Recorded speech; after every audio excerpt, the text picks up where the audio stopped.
Minifix. This is Jason. How can I help you?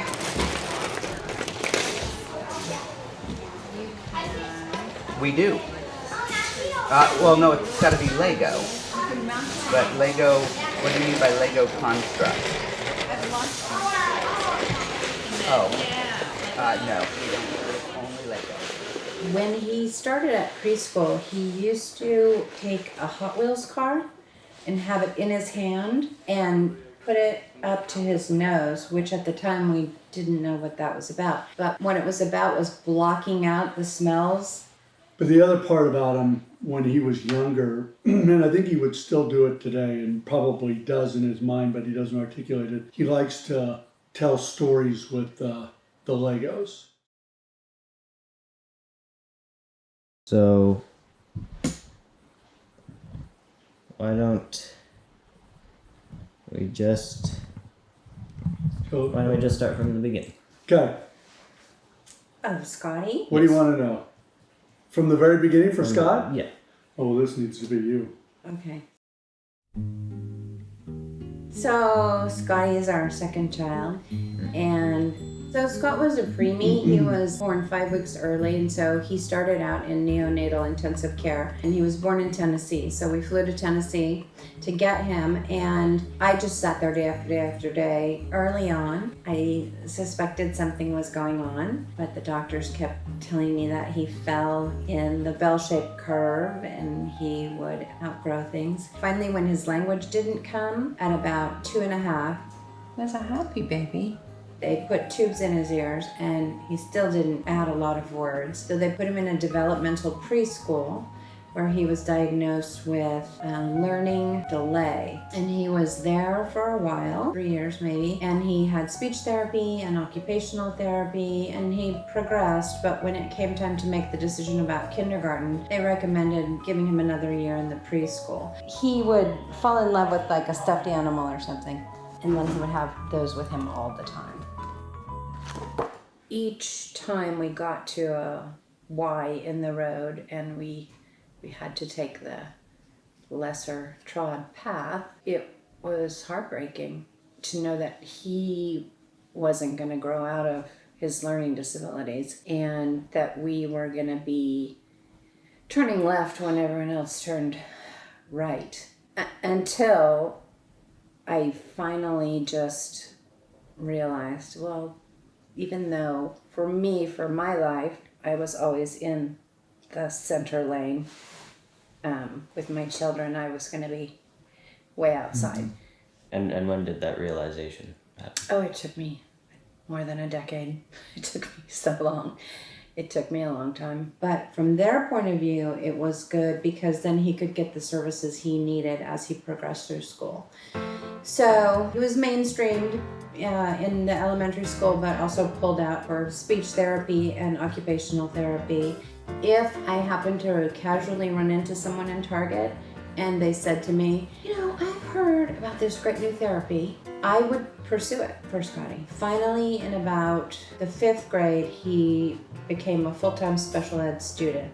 Special ed all through middle school, in high school, full-time. He's a bit of a con artist. If he doesn't want to do something, like in school, say it's math, first he'll start out with, I have a stomach ache, or I have pain right here, or oh, my arm hurts. And if the teacher's not clued into that, she might say, oh, we'll go sit down for a while. Or a big technique of his was have a conversation about it. Like, well, I don't like math. Well, you still need to do math. Like, you could not go down this road with him because he would run that till the end of school. Well, his brother is an interesting story unto himself. So he has ADHD.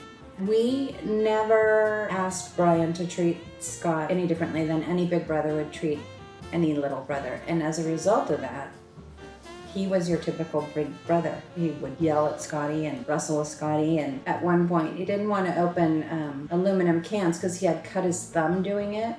That drove Brian crazy. So he just made Scotty do it. And he was the one member of our family that we just let run You know? And he's about 2.5 years old. Yeah, and he has a great heart. I always tell this story. When Scotty was a baby, we had one of those sliding rockers, and I would be feeding Scotty in the rocker, and Scotty liked to grab Brian's hair. So for Brian not to get his hair pulled out, he would move with the rocker so Scotty could hold on to his hair while he was eating. To this day, I think they're a great pair. You know, they really balance each other, and Brian really loves Scott. I was saying to Brian, he was complaining about a special needs student at high school who was singing Christmas carols all year long. It was driving him nuts. And I said, now, Brian, you know, we've got to embrace this, and that's how the school runs. And he looked at me and he said, don't I have enough to deal with at home? And I said, okay. Point taken. Bob traveled a lot for his job, so I wanted to be back in the sunshine, and when he was a sophomore, we moved back to the Bay Area. So before we left Seattle, we wanted to do one last run him through a hospital system, and it took so long for us to get into Children's Hospital in Seattle that by the time we got in, we were ready to move. We were over at Stanford probably 25 times. They would find something in his blood or his urine or whatever, and they would go down that path and they would find all of the research about that, and then they would hit a dead end. At that same time, unbeknownst to us, the DSM was changed, and they took autism and Asperger's and PDD-NOS, and they just put them under the autism spectrum. So when we finally got the big report, you know, here's the situation, Scotty is autistic, I was happy because I knew from a paperwork standpoint that meant I could get services. And Bob Was shocked. and Yeah, it was, there was something about that moment where the doctors said, we're formally diagnosing him as autistic. And there was just that sort of that moment of truth that I guess had been sort of on the periphery, but at that moment was sort of a, wow. One of the things when we were told that he was autistic, I remember distinctly asking the doctor about that whole word retrieval and processing. And the doctor said that will never develop. So that is going to be his, you know, if not the one of his major challenges. He is intellectually capable. The issue isn't so much his ability intellectually, it's his ability to actually, you know, have things go in and then have him articulate it out. unless you're talking about video games or Legos. The two doctors who gave us the diagnosis, I didn't notice this when they came in, but it turns out they were like this, nervous to tell us the diagnosis. And I think I actually said yes. And both their shoulders, I saw them go, whoop. But to me, he's the same Scott as he always was. I don't really care what you call him. If you want to label him, and then that enables me to get the right services for him to help him live an independent life. And if that's going to get my box ticked on the form, then that's great. Let's call him that. You know, this is the Scott that he's always been. So That progressed him right through high school and then into the transition program at Del Valle. there's this gap in the system between you finish at the transition program and then when you can get a job. And so you have to stop going to school there, and then you've got to go through other channels to try and find a job that will work for you. One of the things we did over at Stanford is they did an MRI of his brain. When he came out of that, I think that was the last thing we did at Stanford before they made their final diagnosis. And then he's in the recovery room and he's hooked up and the screen and the beeping, and I looked down at him and I said, we haven't progressed at all. We're right back where we started, in this recovery room with a monitor hooked up, beeping and beeping and beeping. Yeah, so you know, it's you just do what you can for your kids.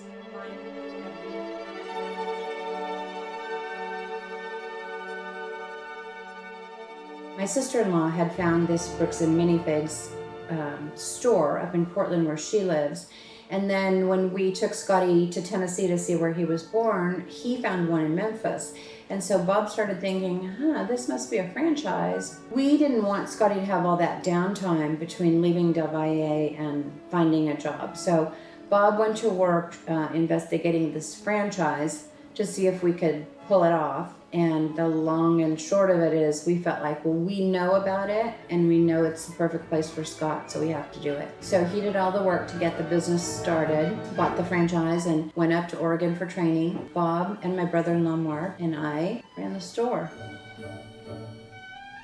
There was always a plan that really included 3 phases. One was to get the store up and running. The second phase was really to have Scott working in the store, but less with us in the store at the same time. So he would work with other people. And then the third phase was going to be at some point that we would sell the store to somebody and Scott would continue to work there. To be honest with you, that third phase we envisioned to be out several years. We had a 5-year agreement on the store. And so we were about 1.5 years into the store. An individual called me who was going to open another store nearby in Manteca.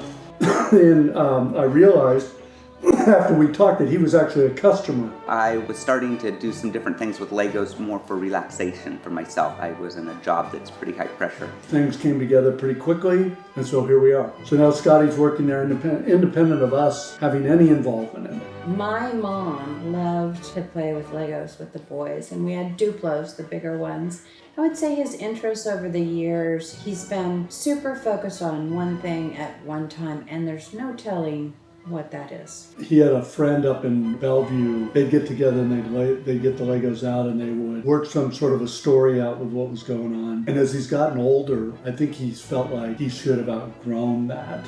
I know in his mind he creates sort of adventures or stories or whatever, and the minifigures in particular allow him to do that. And he's always liked classical music. So as he was playing and creating a storyline, he would be humming a score like you would score a movie. His birth parents were both had a musical background. One of the greatest things, for me at least, is you'll wake up in the morning, occasionally you'll hear him just humming in his bedroom. Well, yeah, one of the greatest moments in our life was sitting right here. So I was sitting here, he was sitting where you are, and we said, Scott, we've looked at bricks and minifigs. We've decided to open a store.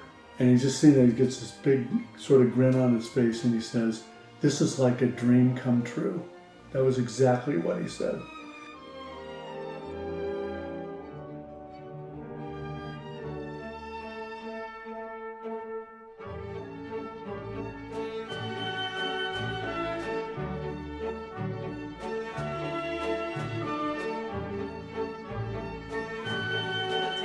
Minifigure. I mean, he's got a smile. He's got this mischievous face.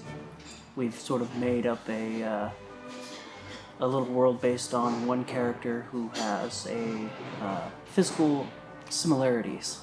There's an old theme from the early to mid 90s called Time Cruisers. Here's one of the first truly named characters. His name was Timmy. Timmy is this little freckled-haired guy with a mischievous smile. And if you look at Scott, he has the same smile. The only off thing is, Scott has red hair where Timmy has black hair. The thing about Timmy here in our little world is that he's the root cause behind everything evil in the Lego world. So we'll change things up, like this one right here who is in charge of everything right now. He has acquired the Lord Business attire. Timmy is just... You forgot to mention. Oh, his mother. His mother is the witch from Fright Nights. We would sort of downplay the aspect that we wouldn't own it anymore, but the store would continue to exist, he would continue to work there and so on. And we were able to kind of position that properly, and there was certainly a period of time, there probably is still some residual where he would say he's disappointed that we don't own it. However, I think that's sort of angst sort of came down. It was also interesting, he made a comment, one of his first thoughts was, whether he could be fired. Daddy had to assure him, no, you don't have to, don't worry about that. So like is there anything special about him? If not, we want to get him into both, right? Okay. Okay, so you got it? So should I give you another bucket? He has a tendency to find things to worry about and then they lock in on those. You don't know until eventually he might articulate. So he was obviously stewing on that for about 15 minutes and then kind of relieved that. And then as we've gone on here now, we're a month I think we're sort of past all of that. His greatest value is, first and foremost, is just in terms of his knowledge of the whole Lego experience. He's almost like an encyclopedia. Something that would take me literally hours to do, he can do in minutes, if not seconds. And a mother would come in, as an example, and say, I'm looking for, and she'd probably have it written on a piece of paper because her son said, I'm looking for these 3 characters. And it could be me and I have no idea. And they'd say, hey, Scott, can you come out? And then he would interact. He knows them all. Most of his income goes toward Legos, which is fun. You know, maybe eventually he'll do more out there. But for example, he'll never be able to work the point of sale or the cash register. You don't know that. Well, I shouldn't say never, but it's odds are lower that he'd be able to do something like that. I know he can do that cash register. I know he can do it. As you can see, he has one parent who really doesn't think there are limits per se. I mean, there are limits, but I don't focus on the limits. And when you have an autistic child, you have to be a really good advocate. And lucky for all of us, I am a really good advocate. Bob's maybe more pragmatic and sees how it might be a problem. And it's possible that it is a problem, but it's not something that you can't overcome. He's only 23. Yeah, and normally he's somewhat timid. He would like someone to come with him. But we were in New York last weekend and he wanted to go to the Lego store. And I guess we wanted to get something to eat, you know, a block away, not far, half block. He's just like, okay, well, I'm gonna go. Yeah, so he just took off. Took off and went to the Lego store. And I said to Bob, Bob has kind of a big heart for the underdog. So it's a kind of a family joke. Scotty knows. Scotty can con his dad into giving more help than he really needs. And I said to Bob, see, you know, you can let him go. You can let him fly. He can do it. And you got to say to him, if you can go, if you don't care about going in the Lego store by yourself in New York City, you can do anything.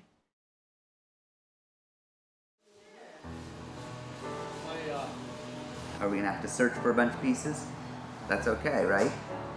Yeah, but these are a particular print. Okay, so I'm not gonna worry about the As usual, particular print.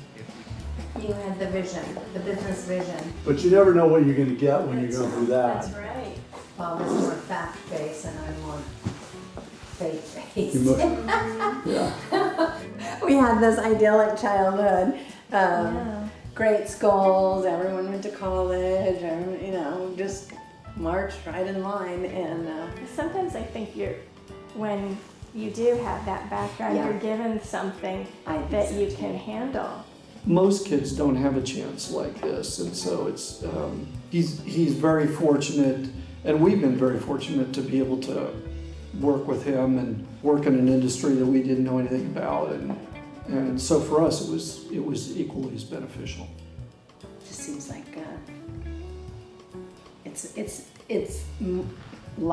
it's my life work now, and I guess I didn't expect to be doing it to this extent at this age. I feel like I'm running the 440 with 2 adult children on my shoulders, trying to get them launched. Scott handled it very well when Charles left. Yeah, he seems to be doing good. He's had a few transitions, first to Sale and then Charles leaving. Change for all of us can be a challenge, but I think he's taken every single one of those challenges and proved that he can do it and do it well.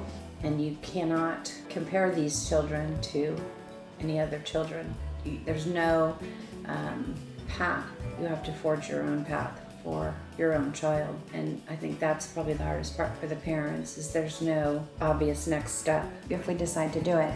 We're gonna take Scotty up to Denmark to the The factory? Lego house. Lego house in Billund. I think it's Billund, Denmark. So that would be pretty cool. We have to talk about that today. Yeah. Bob, once again, is not sure, and I'm pretty sure Scotty would be happy. Yes. See? There we go. There's the answer. You have it on on film, I think. And he also has this interesting path as he walks through life where random people will come to him with whatever he likes. But this gives you a sense of Scotty's life. So we're in London. There is an Italian restaurant. We go in it. The owner is literally Italian. I don't know how it comes up, but long story short, what did he have, Scotty? He had a gigantic Lego Star Wars something.